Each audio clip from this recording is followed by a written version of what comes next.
அரசாங்கம், எங்க அரசாங்கம், ஸ்டாலின் அரசு எங்களுக்கு தருது. எங்களுக்கு இந்த விடியல் பயணத்தின் மூலமாக போறதுக்கு வர்றதுக்கு எங்களுக்கு கட்டணம் இல்லை.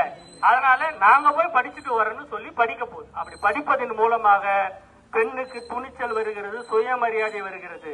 ஒவ்வொரு பெண்ணும் பட்டதாரி ஆகணும், அதுதான் நோக்கம்.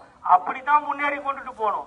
நீ பொது தேர்வு வச்சு இப்பவே ஸ்கூல்ல படிக்கும் போதே ஃபைல் ஆக்கி இழுத்து விட்டுட்டீங்கன்னா அந்த பிள்ளைங்க எப்ப காலேஜ் வரைக்கும் போகும்?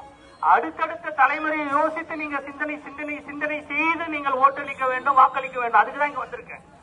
இந்த வாக்குறுதிகள், இந்த திட்டங்கள், இந்த பயன்கள், இதை பத்தி எல்லாம் பேசும்போது திமுக சொன்னால் சொன்னதை செய்யும், செய்திருக்கிறது. கலர் டிவி கொடுப்பேன், நான் ஆட்சிக்கு வந்தா கலர் டிவி கொடுப்பேன்னு கலைஞர் சொன்னாரா? சொன்னாரா? கலர் டிவி கொடுத்தாரா? எல்லாரும் கொடுத்தாரு. இன்னும் அந்த டிவி 22 வருஷம் ஆகுது. இன்னும் அந்த டிவி பல இடத்துல ஓடிங்க இருக்குது, இன்னும் ஓடிங்குது. சரியா? சரி. அந்த அம்மா ஆட்சிக்கு வந்தா, நான் ஆட்சிக்கு வந்தால் ரேஷன் கார்டுக்கெல்லாம் ஒரு செல்போன் கொடுப்பாங்களே, செல்போன். எங்க அந்த போனை காட்டுங்க, நீங்க வாங்கின போனை காட்டுங்க, எங்க காட்டுங்க. எல்லாருக்கும் ரேஷன் கார்டு ஒண்ணு கொடுத்துருப்பாங்களம்மா. 10 வருஷம் ஆட்சியில் இருந்தாங்களே, ரேஷன் கார்டு கொடுக்கலையா? பெண்கள் எல்லாருக்கும் ஸ்கூட்டி தரனாங்களே, அந்த ஸ்கூட்டி எல்லாம் எங்க நிறுத்தி இருக்கிறீங்க? ஸ்கூட்டிமா எங்கனா எங்க கூட்டாம வந்துட்டீங்களா? கொடுக்கலையா? எதுவும் கொடுக்கல. சரி, ஆடு மாடு எல்லாம் கொஞ்சம் 1-2 கொடுத்துருப்பாங்களே, நீங்க உங்களுக்கு எல்லாம் கொடுத்தாங்களா?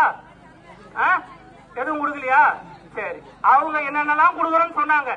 இதெல்லாம் நீங்க கொடுத்தீங்களா? நான் உங்க முன்னாடி தான் கேக்குறேன், ஊர்ல எல்லாரும் முன்னாடி தான் கேக்குறேன். எங்கம்மா அந்த ஸ்கூட்டி, எங்கம்மா அந்த போனுன்னு கேக்குறேன். அதெல்லாம் எதுவும் கொடுக்கலன்னாங்க.